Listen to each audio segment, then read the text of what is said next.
Today, Saturday the 24th of August 2024, marks 362 years since a most poignant event in the history of the English Church. On this day, in 1662, an Act of the English Parliament came into force, which removed the vast majority of Puritan preachers from the ministry of the established Anglican Church. We refer to this as the Great Ejection, the forced departure of all those who could not, in good conscience, sign the Act of Uniformity. To understand what happened and why, let's turn to Ian Murray's introduction to the Puritan paperback, The Sermons of the Great Ejection. Ian explains, quote, "The principal terms required by the Act were a declaration of unfeigned assent and consent to everything contained in the Book of Common Prayer, reordination for those not episcopally ordained, and a renunciation of the Solemn League and Covenant. Knowing that the Puritans would not submit to such terms, the authorities framed the Act to secure their expulsion." He further explains, "We should greatly underestimate the seriousness of 1662 if we imagined that the cleavage which then took place was only over phrases in the Book of Common Prayer and forms of church order. These things were involved, but the Puritans regarded them as only a part of a much wider issue. Namely, what is the nature of true Christianity? The nonconformists believed that in acting as they did, they were acting for the gospel. And when they were sentenced to be deprived and silenced, they felt as John Bradford felt a century before, when he wrote, "The condemnation is not a condemnation of Bradford simply, but rather a condemnation of Christ and his truth. Bradford is nothing else but an instrument, in whom Christ and his doctrine are condemned." It was for this reason that they took such a serious view of the ejection. They saw that a turning point had come, and that there was cause to tremble for the land's spiritual future. End quote. Now fast forward 362 years to the Britain of 2024, and it is hard to deny that we also, despite our different circumstances, have much cause to tremble for our land's spiritual future. One vital source of strength at this time is the testimony of faithful Christians of previous generations. And therefore, we could do much worse than to turn to the generation of the Great Ejection, these faithful ministers who, for the sake of Christ, his church, and his gospel, were deprived of their livings, their ministerial charges, and sometimes their freedom as well.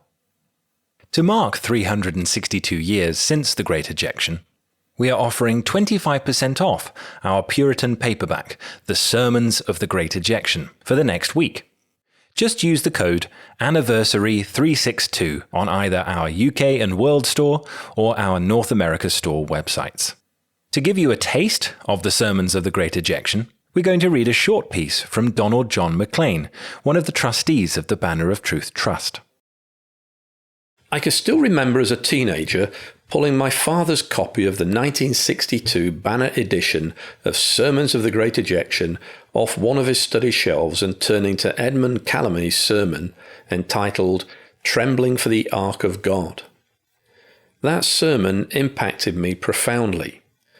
But before turning to the detail of this and other sermons, it will be helpful to explain the historical origin of the book.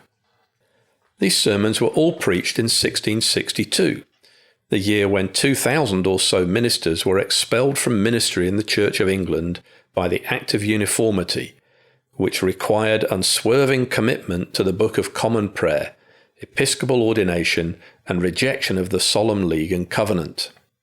This act was designed to drive Puritan preachers from the church and achieved this aim on Black Bartholomew's Day 1662. In the words of J.C. Ryle, this represented, quote, "an injury to the cause of true religion in England which will probably never be repaired." However, at least one good came from the tragedy of the Great Ejection, the farewell sermons of Puritan preachers to their congregations. And this Puritan paperback gives a selection of the best of these sermons, the parting pastoral counsel of some of the finest preachers and theologians England ever produced. After a helpful foreword from Ian Murray, each of the sermons is introduced with a brief biography of the preacher, some of whom will be well known to Banner readers, such as Thomas Brooks, Thomas Watson, Edmund Calamy, and others relatively unknown, such as John Collins, Thomas Lye, John Oldfield, John Whitlock. Some prayers have also been included, and the volume concludes with the 1772 Nonconformists' Catechism. To give a flavour of the sermons, consider the first sermon in the volume, Edmund Calamy preaching on Eli trembling for the ark of God, 1 Samuel 4:13. In many ways, this is a model Puritan sermon. The context for the text is briefly expounded. A biblical theology of the ark and what it represents, fundamentally a visible sign of God's gracious presence with his people, and what it typifies, Jesus Christ, the church, and the ordinances of the church, is outlined. From this, Calamy proceeds to draw rich and varied spiritual lessons from the text. For example, believers are troubled when the ark, Christ, his church, the gospel, is in danger of being lost because 1, they love the ark, 2, they have a personal interest in the ark, 3, the damage that follows the ark being lost, 4, if the ark is lost, it is because of our sin. This last point is so vital and so convicting. The ark is in danger, not first because of other sins, but because of our sins. For example, Daniel 9, 5 and 6. O beloved, it is for your sin and my sin that the ark of God is in danger. This last point is so vital and so convicting. The ark is in danger, not first because of other sins, but because of our sins, as spelled out in Daniel 9, 5 and 6. And Calamy says, O beloved, it is for your sin and my sin that the ark of God is in danger. There is realism and a hope in Calamy's application. He is well aware that, quote, England has no letters patent of the gospel. The gospel is removable. Therefore, he wanted God's people to have, quote, an aching heart for the ark of God that was in danger. But he also wanted God's people to have hope. As long as there was an abundance of praying people, Calamy argued, the ark was safe, for God will never forsake a praying people. There is clearly much more in Calamy's sermon. All of it was needed in 1662, and all of it is needed today. So take up this volume and read it. Other sermons are of a uniformly high standard. Thomas Brooks's Pastor's Legacies are wonderful. John Collins on Contending for the Faith is a much-needed word for today. Thomas Lye beautifully covers the love of a pastor for his people and the congregation's duty in return to stand fast in the Lord. Thomas Watson is as helpful as ever on the difference between the righteous and the wicked, and how God's promises stir up a pastor's beloved people to holiness. John Oldfield outlines how to respond to the sufferings of the godly, and the final sermon of John Whitlock is a profound challenge to remember, hold fast, and repent. These are not antiquarian sermons.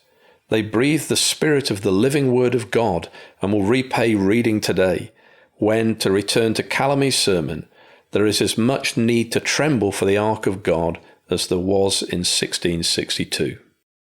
Finally, before we close, we have an announcement to make. The Banner of Truth Calendar 2025 is now available in the UK and World Store and will soon be available in our North America store. Its theme is Ministers of the Great Ejection, and each month features a quote from one of the ministers affected by the persecution of 1662. We trust that the calendar, as well as being practically useful, will be a good way to keep the example and faith of these courageous men before us through the months of next year.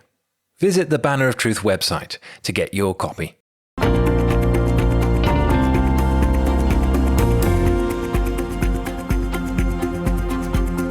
Thank you for listening to the Banner of Truth magazine podcast. To subscribe to the magazine in print or digital formats, or both, see the show notes or visit banneroftruth.org.